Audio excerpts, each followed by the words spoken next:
For centuries, a profound chapter of human history has been quietly ignored, its pages deliberately left unturned by mainstream academia. There are whispers of a forbidden archive, not of dusty scrolls, but etched into the very fabric of our planet, telling a tale of an advanced age, locked away by the ebb and flow of ice and ocean. This is the story of a forgotten epoch, a civilization that mastered the seas long before the great ice sheets retreated. So sit back, relax, and let your mind drift into the calming currents of a lost past. Across the globe, ancient myths and enigmatic structures hint at a knowledge far beyond what conventional history allows. Imagine civilizations emerging from the mist, not with simple tools, but with a baffling grasp of astronomy, mathematics, and engineering. We find tales of flying machines in texts thousands of years old, or blueprints for energy devices described in obscure religious lore. These are more than mere stories. They are anomalies, tiny pieces of a vast, impossible puzzle scattered from the Americas to Asia, from Europe to Africa. Why do so many disparate cultures, seemingly isolated, share common wisdom and technological hints that defy their supposed primitive state? It's as if a grand intelligence once touched every corner of the world, leaving subtle, yet unmistakable, fingerprints behind. These echoes of a sophisticated past resonate with a profound mystery. The mainstream belief paints a clear picture of humanity's journey. After the last great ice age, roughly 12,000 years ago, the narrative suggests a slow, steady climb. Our ancestors were hunter-gatherers, struggling to survive in a harsh, changing world. Gradually, they learned agriculture, building small villages, then towns, and finally, the first great cities. This gradual ascent from simplicity to complexity over millennia is the story we are taught, a linear progression where humanity slowly, painstakingly, clawed its way to civilization. It's a comfortable, easy-to-understand timeline. But there's a problem with this explanation. The mounting evidence, the strange consistencies in global myths, the inexplicable wisdom embedded in ancient lore, these things simply do not fit. The sheer volume of these anomalies contradicts a simple, linear progression. It's not just one odd legend or a single baffling artifact. It's a consistent pattern, a persistent echo that refuses to be silenced by conventional explanations. These aren't isolated coincidences. They are unsettling clues that hint at a far grander, older story. A story that challenges the very foundation of this timeline. Could it be that our understanding of history is fundamentally flawed? Some researchers propose a radical idea, that before the glaciers retreated and reshaped the world, a sophisticated, globally connected civilization thrived. Not one bound by land, but mastering the vast oceans, navigating the world when much of the north was still under immense sheets of ice. This was a culture of intrepid seafarers, explorers, and builders, whose advanced knowledge allowed them to establish connections and share wisdom across continents, bridging vast distances with remarkable ease. Theories suggest they possessed an understanding of currents, winds, and navigation techniques far beyond anything we attribute to such an early age.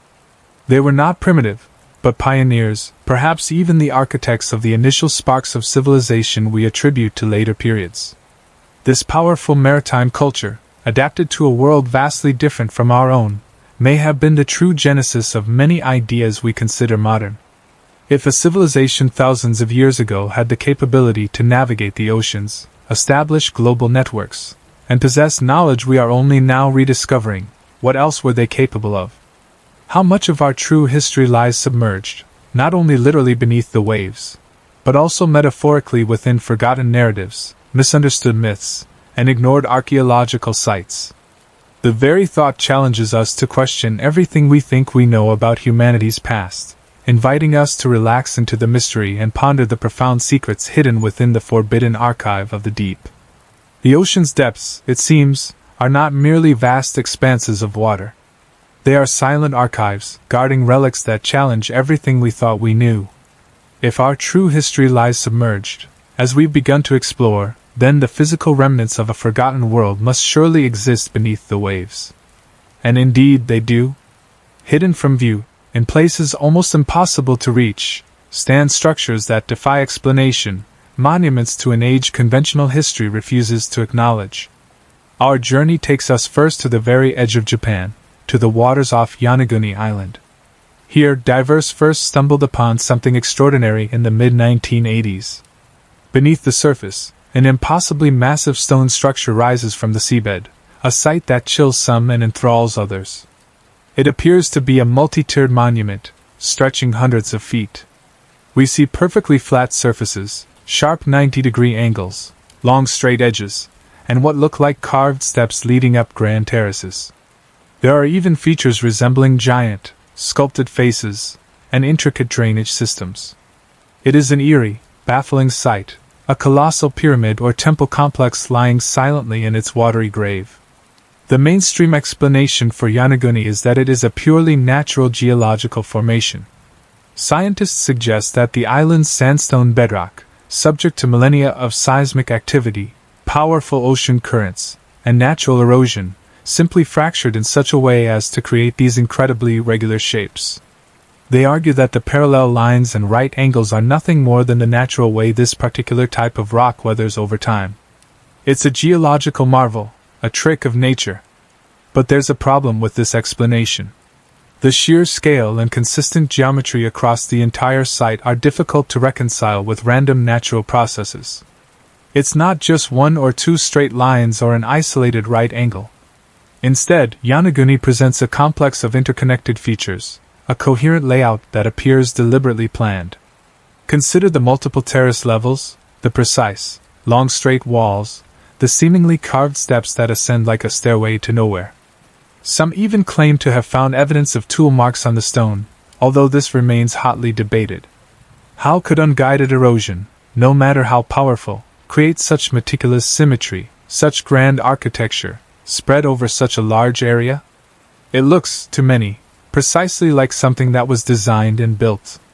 What if, instead, Yonaguni is exactly what it appears to be? What if these are the submerged ruins of an ancient city or a grand ceremonial site, crafted by a lost civilization?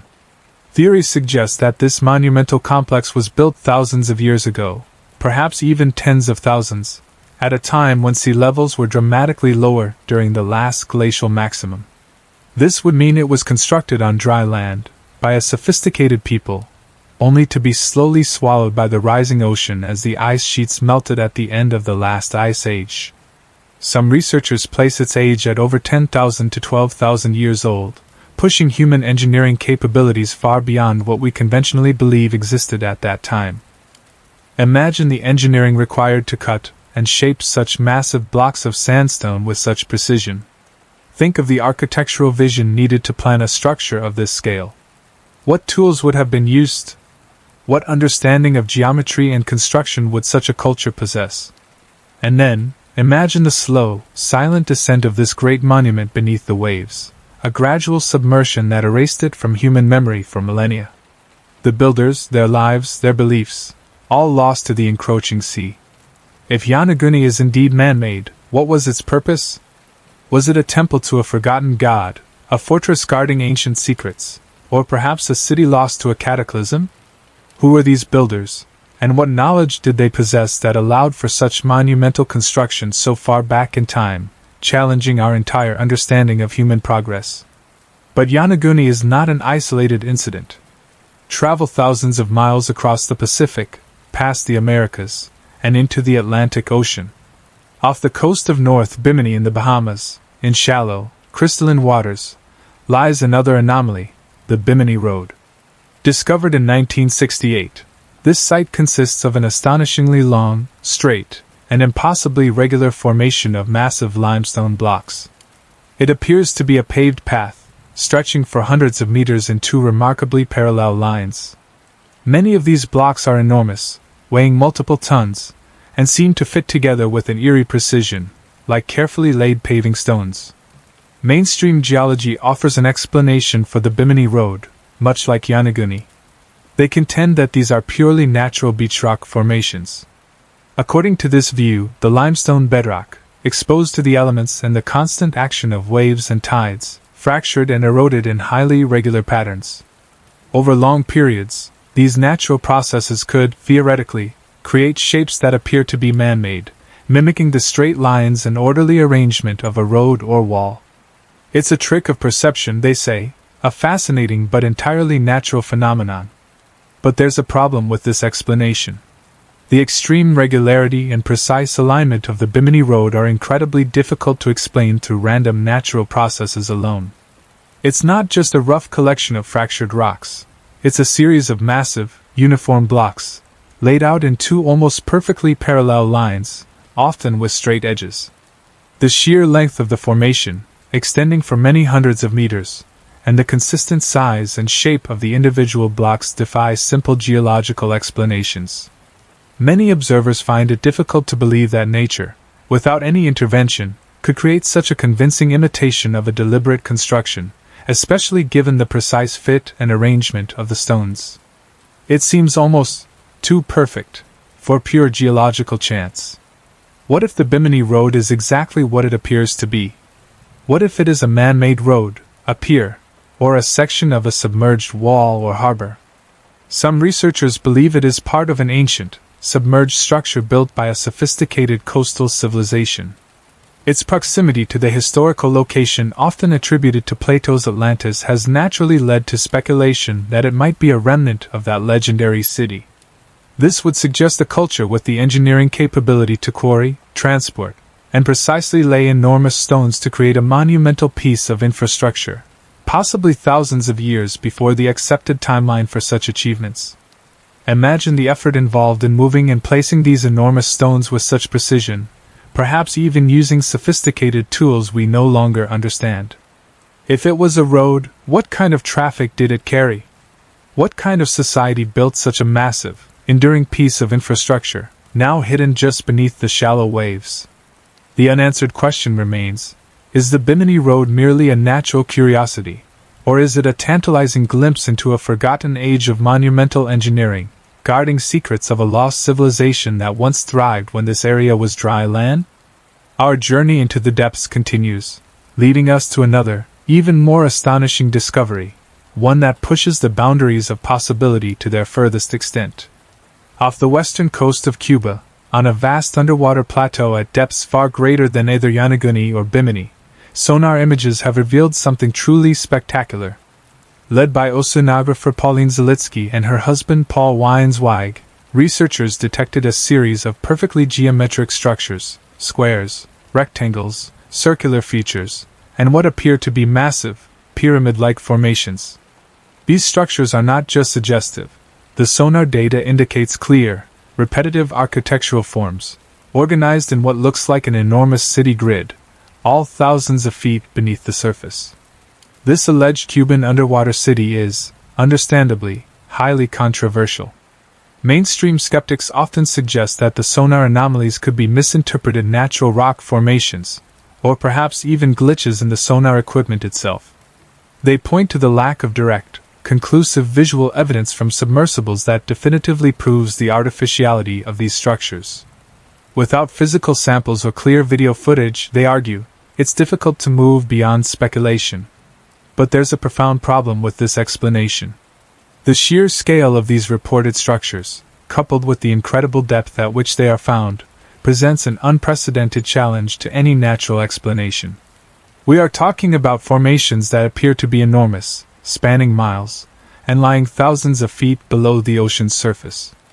If these are indeed natural formations, they would represent a geological phenomenon unlike anything known anywhere else on Earth, displaying an uncanny, consistent geometric perfection over a vast area. And if they are not natural, then their depth alone means they could not possibly have been built by any known historical civilization, which typically constructed near coastlines and certainly not at such extreme depths. It forces us to consider a much, much older, and far deeper past for human ingenuity. What if, truly, these sonar images depict a genuinely ancient, large-scale city? What if this is a metropolis of a highly advanced culture that existed before the last ice age, submerged not just by rising sea levels, but perhaps by dramatic tectonic shifts or even more catastrophic events? The depth alone suggests that this city, if man-made, must have been built when that entire region was dry land, long before the last glacial melt filled the ocean basins. This would push its age back tens of thousands of years, potentially far beyond 50,000 years, to a time we conventionally believe humanity was in its infancy, barely organized into hunter-gatherer groups. Imagine the level of civilization required to plan and construct a city of this magnitude. What monumental construction capabilities would these people have possessed? What understanding of architecture, urban planning, and engineering would allow them to create such a coherent, complex urban environment? And then, imagine the devastating events that would lead to its eventual submersion, preserving its impossible geometry in the crushing darkness of the deep. Could this be the largest and oldest discovered underwater city yet, hinting at a lost golden age of humanity, hidden from our conventional historical timelines? When we look at Yonaguni, the Bimini Road, and the alleged Cuban underwater city, a pattern begins to emerge. Each site, in its own way, presents an impossible challenge to our current understanding of history. The undeniable precision, the immense scale, and the specific locations, now hidden beneath the waves, collectively suggest intentional, ancient design. These are not isolated anomalies, but pieces of a larger puzzle. The conventional explanations, rooted in natural geological processes or localized constructions, struggle to fully account for the consistent geometric regularity and the sheer scope of these submerged monuments. The sheer weight of circumstantial evidence points to a different, more profound truth. What if these are, in fact, the submerged ruins of advanced civilizations, lost to the dramatic, rapid rising of sea levels at the end of the last ice age? These structures, now drowned, serve as silent witnesses to a time when humanity, or a predecessor, possessed levels of engineering and cultural sophistication that we are only now beginning to dimly perceive. The engineering required to create structures of such magnitude, whether built above water and then submerged, or somehow engineered to withstand the eventual onslaught of the rising oceans, speaks to a knowledge and capability that far exceeds our accepted historical narrative. If these truly are ancient cities, what incredible level of engineering and culture was forever lost beneath the ocean's surface? What secrets of their builders, their lives, and their world remain hidden, waiting for us to rediscover a history far more grand and complex than we currently dare to imagine? While some of our past lies submerged beneath the waves, other clues to a forgotten age surface in the most unexpected places. Not in ancient ruins, but on ancient maps. These aren't simple drawings. They are intricate charts that seem to capture a world long vanished, holding geographical secrets that defy their presumed origins. Consider the Piri Reis map.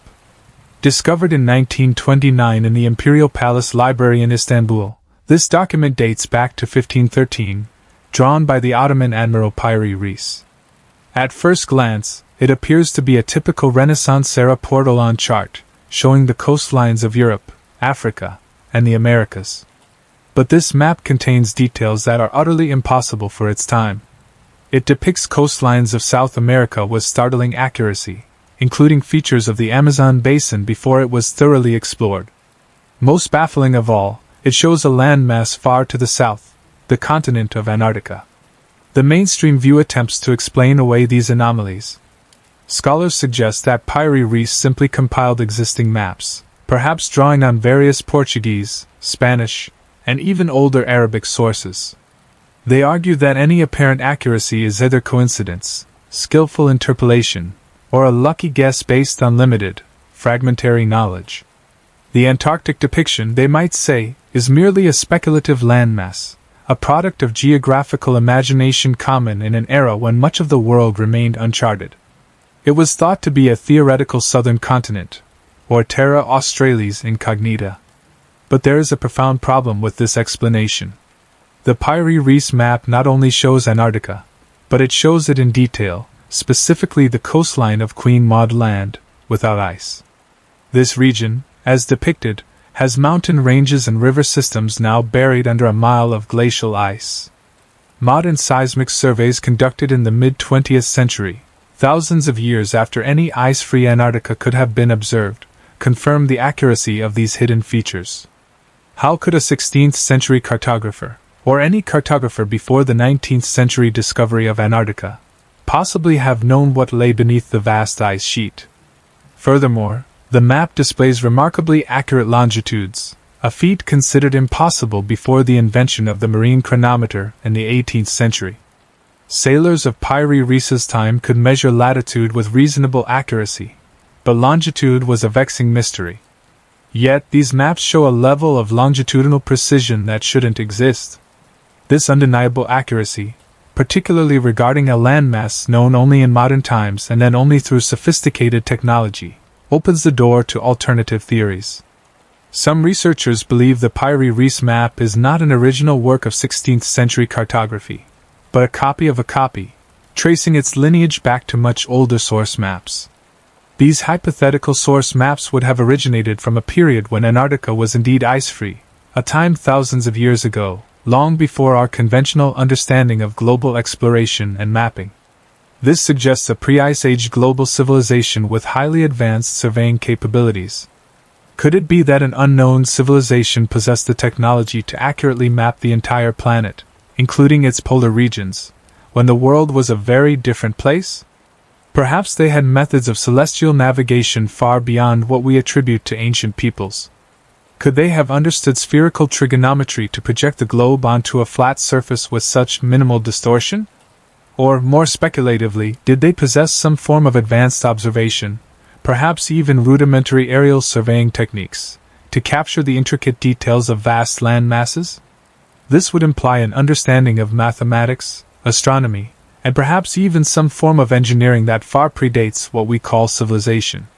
The very existence of such precise and knowledgeable maps raises a profound question: who possessed the ability to chart the world with such impossible precision thousands of years before conventional history allows? And what kind of advanced civilization generated such extraordinary geographical knowledge? The Piri Reis map is not an isolated anomaly. As we look deeper, other ancient maps reveal similar, inexplicable details. Take, for instance, the Orontius Phineas map of 1531, or the Haji Ahmed map of 1559.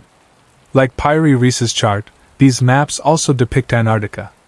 Again, they show it free of ice, with rivers, valleys, and coastal features that align astonishingly with modern subglacial topography. It is as if multiple cartographers, working independently across different regions and decades, were all drawing from a common, incredibly detailed, and deeply ancient source. Mainstream scholars, again, find these maps deeply puzzling but often dismiss them as products of the cartographers' imaginations, coincidental successes, or errors in transcription that have been misinterpreted as accuracy. They argue that the concept of a southern continent was common, and these depictions are merely artistic renderings based on guesswork, not empirical observation. They might suggest that isolated explorers could have seen a small portion of a coast, and the rest was filled in speculatively. But this dismissal struggles against the overwhelming specificity of the details. The consistent depiction of mountain ranges and river courses now submerged beneath thousands of feet of ice, across multiple maps, is a pattern that defies simple coincidence or imaginative speculation. These aren't just vague outlines. They show geographical formations that are remarkably consistent with the land beneath the ice, as revealed by 20th and 21st century technology. It suggests that these maps are not merely imaginative art, but represent genuine geographic data, gathered and recorded when Antarctica was a verdant, habitable landmass. The consistency across different cartographers, all seemingly inheriting this impossible knowledge, indicates a shared, extremely ancient root. The implications are staggering. If these cartographers were copying from older maps, and those older maps were themselves copies, then we are looking at a chain of geographical knowledge that stretches back tens of thousands of years, to a time before the last ice age began to recede, when global ice sheets were at their peak. What kind of instruments would have been used to survey an entire continent, even one not yet icebound, with such accuracy? Could these ancient cartographers have used sophisticated triangulation, advanced astronomical observation, or even early forms of surveying equipment? We often assume the invention of such tools to be a relatively recent development in human history, tied to the scientific revolution. But these maps challenge that assumption, pointing to a much earlier epoch of advanced knowledge. They force us to consider the possibility of a civilization that possessed a comprehensive understanding of global geography long before the conventional timelines allow. A civilization capable of creating master maps of an entire planet, including regions we only properly mapped in the last century with satellites and sonar. If these maps truly record a world thousands of years old, meticulously charting continents like Antarctica when it was free of ice, what other profound knowledge did these unknown mapmakers possess? The fundamental question then shifts from what these maps show to how such extraordinary knowledge was preserved and transmitted across vast stretches of time. How did these sophisticated geographical insights survive epochs of immense environmental change, presumed technological regression, and societal upheavals, ultimately reaching medieval and Renaissance cartographers? The historical record is filled with stories of lost knowledge, of libraries burned and wisdom forgotten. Yet here we have maps that seem to have transcended such losses. The mainstream historical narrative explains that much ancient knowledge was indeed lost, and any survival is usually fragmentary or circumstantial. They might argue that the Pyrie Reis and other similar maps are isolated curiosities, perhaps reflecting a brief rediscovery of an ancient text, rather than evidence of a continuous chain of advanced mapping. The prevailing view is that humanity's progress has been largely linear, with periods of innovation followed by periods of relative stagnation, but generally moving forward from simpler to more complex understanding.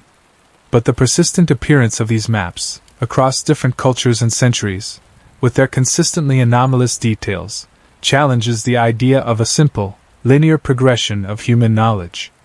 It suggests a more complex, perhaps cyclical story. It hints at a forgotten legacy, a thread of advanced understanding that somehow persisted, woven into the fabric of human history, quietly defying the accepted timeline of discovery and invention. Could there have been specific guardians of this ancient knowledge?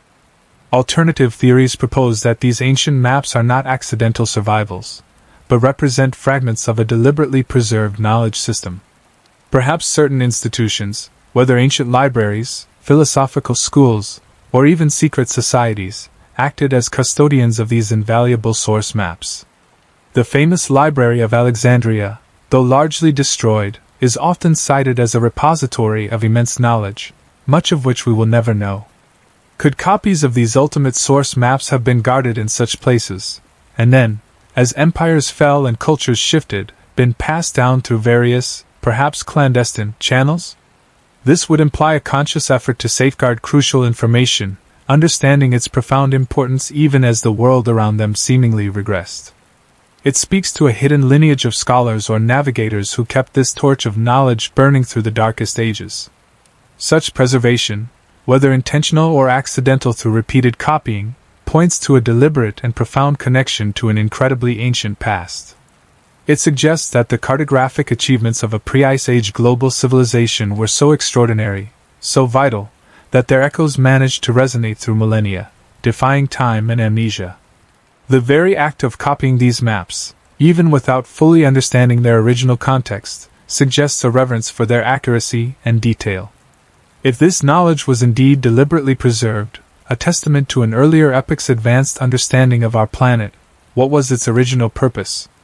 And what other profound secrets might still lie hidden within similar forgotten archives, waiting to reveal a past far more incredible than we currently dare to imagine? We have explored the impossible precision of maps that hint at a world long lost, and the monumental structures hidden beneath the waves, defying conventional timelines. But what happened to this world? What event could erase such a grand civilization from the annals of accepted history, leaving only faint whispers and cryptic clues? Across vast continents, from the sun-baked plains of Mesopotamia to the lush rainforests of the Amazon, from the icy reaches of the Inuit lands to the ancient heartlands of Australia, humanity shares a profound and unsettling memory.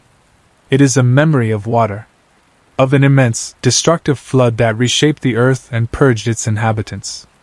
This is the anomaly of global deluge myths. The Epic of Gilgamesh, etched onto clay tablets thousands of years ago in ancient Sumer, tells of Utnapishtim, warned by a god to build a great boat to save his family and all living things from a coming flood. The story is eerily familiar. The Hebrew Bible recounts Noah and his ark, commanded to gather 2 of every creature before a rain-drenched world was submerged. In India, the Matsya Purana speaks of Manu, saved by the fish god Vishnu from a great deluge. The Maya Popol Vuh describes a flood that destroys the wooden people. The Hopi remember a world destroyed by water, followed by migration to new lands. The Choctaw people recall a time when water covered the entire earth, leaving only a few survivors on a high hill. Countless indigenous cultures, separated by oceans and millennia, speak of an apocalyptic wave, a sky-born deluge, or a sudden rise of the seas that wiped out nearly all life.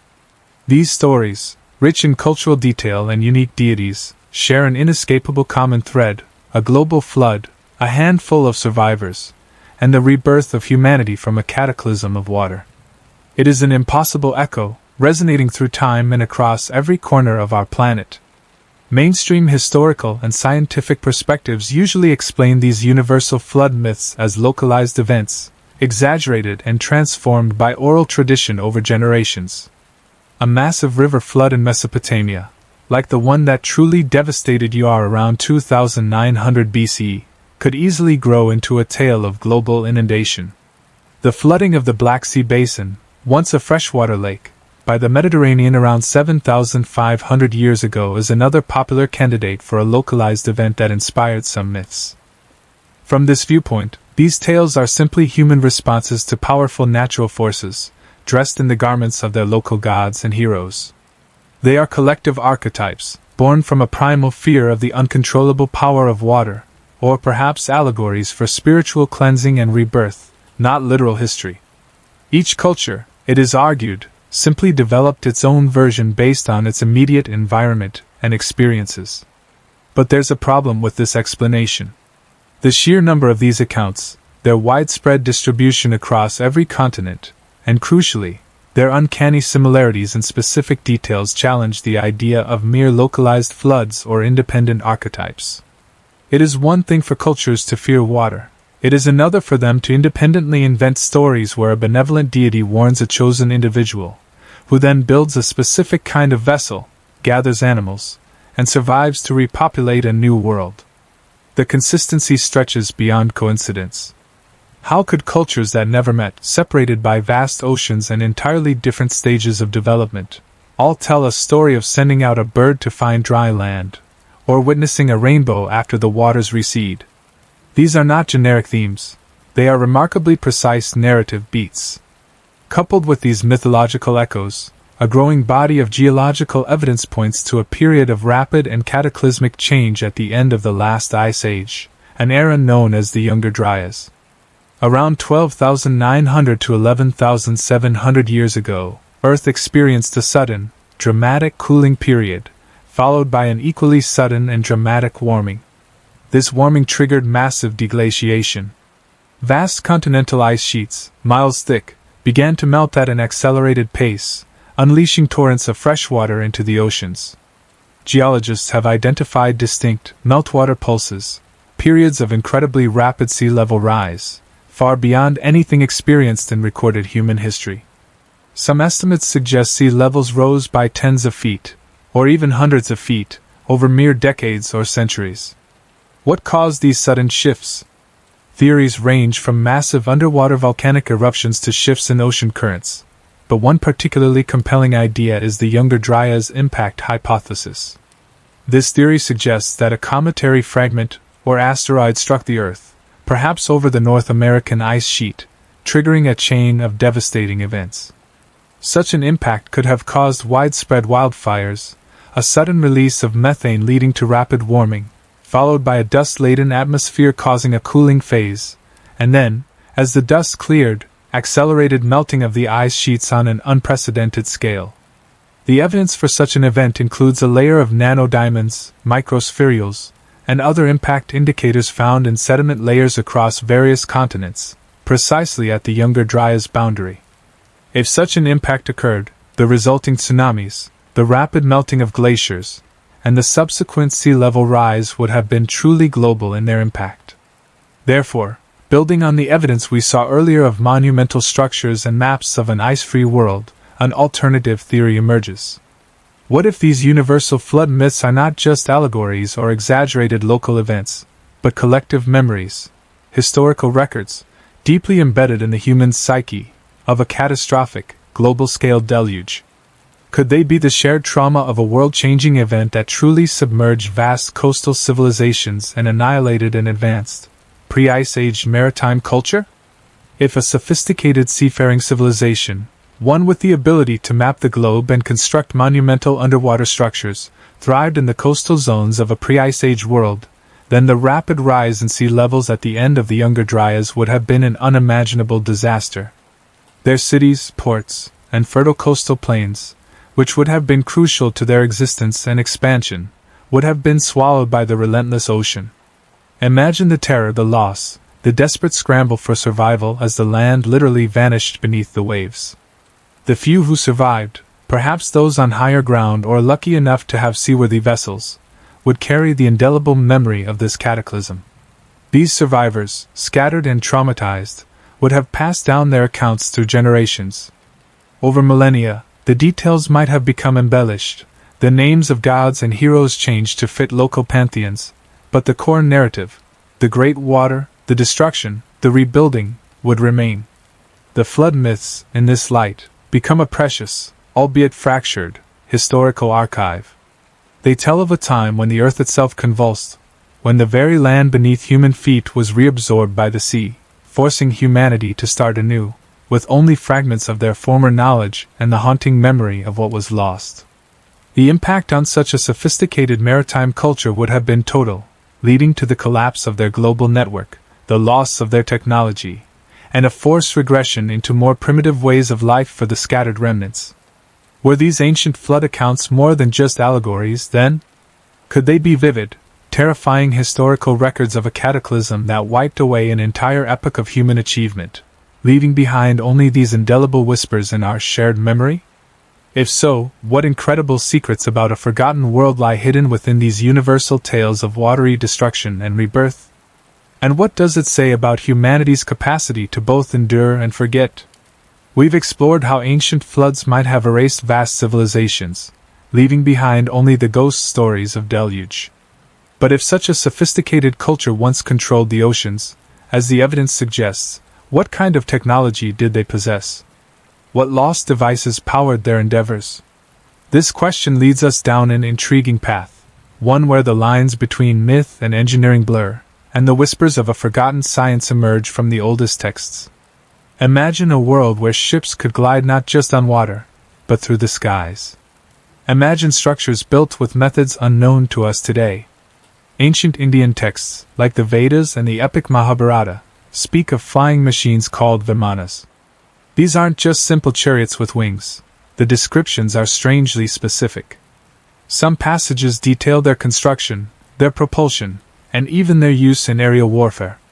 The Vaimanika Shastra, an early 20th century Sanskrit text, even purports to be a guide to building and piloting these craft, complete with diagrams and discussions of different metals and power sources. Similarly, stories from across the globe hint at impossible engineering feats, not just in massive stone constructions we've discussed, but in devices and methods that seem far too advanced for the era they were supposedly conceived. For centuries, mainstream scholars have largely viewed these incredible accounts as products of human imagination. They see the Vimanas as mythological vehicles, allegorical tales, or perhaps poetic exaggerations of simple conveyances like chariots or boats. The Vaimanika Shastra itself is often dismissed as a modern fabrication, a pseudoscientific work created in recent times, not a genuine ancient document. This perspective suggests that ancient people, limited by their understanding of physics and engineering, simply invented fantastical machines to explain the unexplainable, or to imbue their gods and heroes with extraordinary powers. It is believed that these stories are rich cultural tapestries, beautiful metaphors for spiritual journeys or divine interventions, never intended to be taken as literal descriptions of advanced technology. But there's a problem with this explanation. Some of the descriptions are incredibly precise, almost technical. They speak of mercury vortex engines, of multi-layered metallic skins, of observation ports and control panels. The Mahabharata describes a Vimana as an aerial chariot with the speed of the wind, carrying many people, able to travel among the clouds and into the starry realms. These are not vague, poetic phrases. They hint at a deeper, underlying understanding of aerodynamics and propulsion that seems completely out of place for the Bronze or Iron Age. For instance, the descriptions of their flight paths, their maneuverability, and even defensive capabilities seem to draw from a vocabulary that echoes modern engineering principles. It's the persistent specificity, appearing in text separated by vast distances and millennia, that confounds the simple dismissal of these accounts as mere fantasy. These aren't just stories of flying, they are stories of engineered flight. Could it be that these ancient narratives are not just myths, but fragmented memories? Some researchers propose that a pre-Ice Age civilization possessed sophisticated propulsion systems, perhaps even for aerial or submersible craft. What if the Vimanas were real machines, their designs passed down through oral traditions or forgotten texts, becoming mythologized over thousands of years? Theories suggest they might have utilized forms of anti-gravity, sonic levitation, or even unknown energy sources, perhaps harnessing electromagnetic fields or drawing power from the Earth itself. Imagine a technology that allowed for construction on a scale we struggle to comprehend, not with brute force, but with methods of energy manipulation or material science that are now lost. Navigation, too, would have been essential for a global maritime culture, suggesting advanced tools for charting oceans and skies, far beyond simple stargazing. What if they had a deep understanding of resonance, using sound waves to cut and lift massive stones, or to generate power? This idea of a technologically advanced, ancient civilization finds its most famous echo in the legend of Atlantis. Plato, the ancient Greek philosopher, provided a detailed account of this lost island empire. He described a city of extraordinary sophistication, concentric rings of land and water, massive harbors, complex canal systems, and buildings adorned with exotic metals and dazzling crystals. Plato spoke of Atlanteans possessing immense wealth, advanced metallurgy, including a mysterious metal called orichalcum, said to glow with a fiery light, and a society organized for global maritime dominance. While often regarded as a philosophical allegory, the sheer architectural and engineering detail in Plato's narrative paints a picture of a people far beyond the capabilities typically assigned to that era. Could Plato's Atlantis, with its intricate infrastructure and advanced societal organization, be a distorted, mythologized blueprint of a real pre-Ice Age maritime empire? The story speaks not only of advanced building techniques but also of a powerful navy and a system of governance that allowed them to project influence across vast distances. These details seem to resonate with the idea of a highly developed civilization capable of controlling the oceans and wielding advanced, albeit now forgotten, technology. If the legends of Vimanas and the detailed accounts of cities like Atlantis are more than mere fantasy, if they preserve fragments of a lost technological past, what does this mean for our understanding of human ingenuity? Could these powerful, legendary cities and their impossible machines be the distant echoes of a real, technologically advanced maritime civilization, ultimately lost to the depths and the relentless march of time? What if our history is not a linear progression, but a cycle of advancement and catastrophic loss, where entire epochs of innovation simply vanished, leaving only cryptic whispers in ancient texts? The lingering question of advanced technology, hinting at an ingenuity far beyond our conventional understanding of the ancient world, only deepens the enigma. If such a civilization once existed, capable of sophisticated engineering and perhaps even advanced propulsion, it begs another, even grander question. Did their reach extend across the entire planet? Were the vast oceans, which we once believed were insurmountable barriers, actually highways for a lost, global network? Conventional history paints a picture of isolated civilizations, slowly emerging from the Stone Age, separated by immense, impassable bodies of water. The Atlantic and Pacific were seen as colossal divides, effectively isolating continents for millennia until daring explorers like Columbus or Magellan finally bridged the gaps. For centuries, this idea held firm. True transoceanic contact was a recent phenomenon. But an ever-growing collection of anomalies, strange artifacts, and baffling cultural parallels suggests a much different story. These silent witnesses whisper of systematic, intentional cross-oceanic travel that predates recorded history by thousands of years. They point to a time when humanity was not isolated, but connected, in ways we are only just beginning to comprehend. Consider the puzzling presence of specific botanical evidence found in ancient mummies. Researchers have discovered traces of coca and nicotine in Egyptian mummies, dating back thousands of years. Coca plants are native only to the Americas, and nicotine-producing tobacco is largely indigenous to the New World. How could these substances, vital to American cultures, appear in ancient Egypt, across an ocean thought to be uncrossed? Mainstream archaeology often attributes such findings to contamination, misidentification, or even modern hoaxes. Perhaps tomb robbers introduced the substances. Or maybe the analysis was flawed, mistaking local plants for their American counterparts. The idea of isolated development is fiercely protected, suggesting similar cultural traits arose independently in different parts of the world, without any direct contact. Limited, accidental contact by storm-driven canoes is sometimes grudgingly considered for smaller, shorter oceanic crossings, but never for systematic, long-distance voyages. But these aren't isolated incidents that can be easily dismissed. The sheer accumulation of diverse evidence suggests something far more consistent and organized. It defies the simple explanation of accidental contact or independent invention. If it were merely one mummy, one odd trace, perhaps it could be brushed aside. But the repeated findings, across different sites and time periods, begin to form a compelling pattern. The story doesn't end with plant traces. Imagine a Roman coin, clearly minted in the 3rd century AD, found deep within an Anasazi ruin in North America, sealed beneath layers of untouched earth. This isn't a single, isolated coin found on a beach, but an artifact buried in a context suggesting ancient deposition.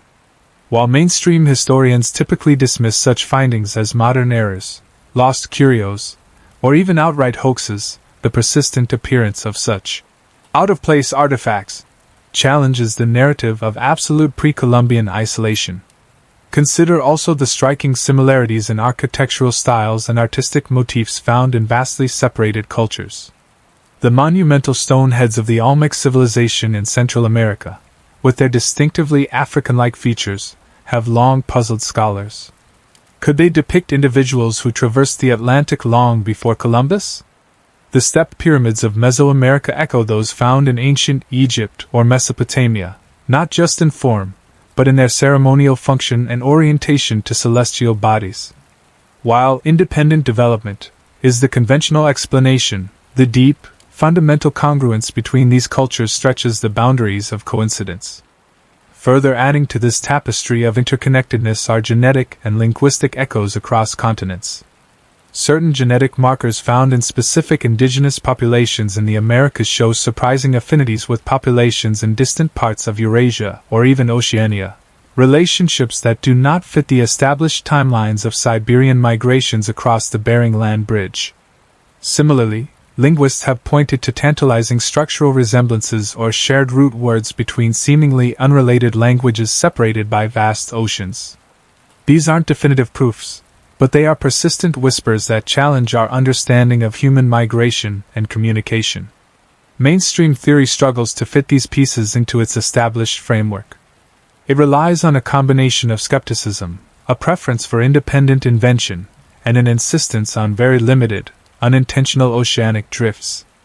Any evidence suggesting systematic voyages is usually met with strong resistance, seen as a threat to the carefully constructed timeline of human progress. The sheer scale and frequency of these proposed contacts are simply not accounted for in conventional models of pre-Columbian civilization. But what if these seemingly disparate clues are not anomalies at all? What if they are residual evidence, fragments of a much larger picture that has been obscured by time and cataclysm? Alternative theories propose that these connections are not accidental at all, but instead represent the remnants of a sophisticated global network, once facilitated by a pre-Ice Age maritime civilization. This lost civilization, which we have explored in its capacity for advanced engineering and mapping, would have possessed the necessary technology and knowledge to routinely traverse the world's oceans. Imagine a network of sea lanes, carefully charted and understood, allowing for the regular exchange of goods, ideas, and even people between continents. Building on the advanced navigational skills hinted at by the impossible maps we discussed earlier, and the sophisticated vessels suggested by forgotten technologies, such a civilization would not have seen the oceans as barriers, but as vast, interconnected waterways. The purpose of such a global network could have been multifaceted. Perhaps it was driven by the quest for rare resources, essential for their advanced technologies or societal needs. Imagine expeditions seeking specific minerals, unique botanical resources like coca or tobacco for medicinal or ceremonial use, or exotic materials for construction and art. Beyond resources, the network could have served as a conduit for the sharing of knowledge. If this civilization possessed a deep understanding of astronomy, mathematics, or even the forces of nature, they would likely have sought to disseminate or preserve this wisdom. The striking similarities in creation myths, astronomical observations, and even certain philosophical concepts across widely separated ancient cultures could be more than coincidence. They could be echoes of a common source, a shared intellectual heritage distributed by this ancient seafaring culture. The scale of this network could have been truly global, spanning the Atlantic, Pacific, and Indian Oceans. Routes would have followed prevailing currents and wind patterns, expertly navigated by vessels capable of sustained open ocean voyages. Perhaps they established temporary outposts or even permanent settlements in strategic locations, facilitating trade and cultural exchange over long periods. Evidence of such outposts could now lie submerged, awaiting discovery, or have been absorbed and overwritten by later, more recognized civilizations. Think of the vastness of the network, connecting South America to Africa, Mesoamerica to Asia, and Europe to the Americas. The Olmec heads, then, wouldn't be a random artistic choice, but a depiction of actual visitors. The coca in Egyptian tombs wouldn't be a modern contamination, but a direct result of ancient trade. The shared pyramid shapes would not be independent invention, but a blueprint disseminated by those who possess the most advanced architectural knowledge. Such a network would imply a level of organization, communication, and technological prowess that utterly rewrites our historical textbooks. It suggests a world far more interconnected and advanced in ancient times than we generally allow. It paints a picture of humanity not slowly emerging from isolated pockets, but as part of a grander, more fluid tapestry, woven together by the threads of global seafaring. If such a global maritime network truly existed thousands of years before our current historical models suggest, it means entire chapters of human interaction and innovation have been utterly lost to us. The true extent of this lost empire's influence, and the reach of its knowledge would have shaped the early trajectory of countless cultures. What was the nature of this pre-Ice Age global network? How systematic were these connections, and what untold secrets did they share across the primordial oceans? If continents were regularly traversed thousands of years ago by a sophisticated civilization, what was the true extent of this lost empire's influence, and the reach of its knowledge? The answers, perhaps, still lie hidden, waiting to surface from the depths of time. We have journeyed through the depths of forgotten oceans and across the faded lines of ancient maps. We have heard the universal echoes of a great deluge, stories whispered across millennia and continents. And we have glimpsed the hints of a technology that seems impossibly advanced for its time. These are not isolated puzzles, but threads weaving together, forming a pattern that demands our quiet attention. For centuries, the mainstream view of human history has been a simple, steady climb. A linear progression from basic hunter-gatherer societies, slowly learning to farm, then building small villages, eventually leading to cities and the technological age we inhabit today. A comforting, predictable story where humanity gradually, inevitably, moves forward, always improving, always building upon the last generation's knowledge. This accepted narrative often places the true dawn of complex civilization well after the last great ice sheets retreated, with human ingenuity slowly blooming in a post-glacial world. But this tidy, linear account struggles to contain the anomalies we have explored. The precise, impossibly ancient structures found submerged off Yonaguni or Bimini refuse to fit into a world of simple stone tools. The Pyre Reefs map, with its detailed coastlines of an ice-free Antarctica, defies any known cartographic ability of its purported era. The worldwide flood myths, eerily similar in their catastrophic details, resonate with geological findings of rapid sea level rise, suggesting a shared, devastating memory, not just local fables. And the cryptic references to Vimanas or advanced engineering in ancient texts hint at a scientific understanding far beyond what we typically assign to early humanity. The sheer weight of this collective evidence creates a profound dissonance with the conventional timeline. What if these aren't just fascinating outliers, but fragments of a much grander, more complex truth? Some researchers suggest that these pieces together unveil the existence of a highly sophisticated, globally connected maritime civilization that thrived before the last ice age. Such a discovery would not merely add a chapter to our history books. It would compel a radical reevaluation of human origins themselves. It shifts our perspective from a singular, unbroken ascent to a more dynamic, perhaps cyclical, story of advancement and loss. Could it be that human civilization, in its long journey, has reached similar pinnacles before? Could there have been periods of high technology and global exploration, only to be wiped away by natural cataclysms or slow environmental changes, leaving behind only tantalizing echoes? This challenges the ingrained progress trap, the idea that our present technological achievements represent the peak of human capability, and that history always moves in one direction, forward. It invites us to consider that knowledge, like the tides, may ebb and flow, with entire epochs of human ingenuity being submerged not only by water but by the sands of time. This alternative view paints a picture where humanity's journey is not a straight arrow, but a spiral, returning to familiar heights, perhaps with forgotten lessons from past cycles. If such an advanced civilization controlled the oceans thousands of years ago, what does that say about our own potential, both past and future? It forces us to look at the stories, monuments, and geological records with new eyes, seeking not just what we expect to find, but what might have been deliberately or accidentally obscured. It reinforces a calm, inquisitive stance, urging us to question assumptions and embrace the possibility that the foundations of our known history are built upon incomplete knowledge. As we quietly ponder these profound possibilities, one ultimate question continues to echo, whispering from the depths and the distant past. What other profound secrets lie hidden beneath the waves and within ancient texts, waiting to reveal a past far more incredible than we currently dare to imagine?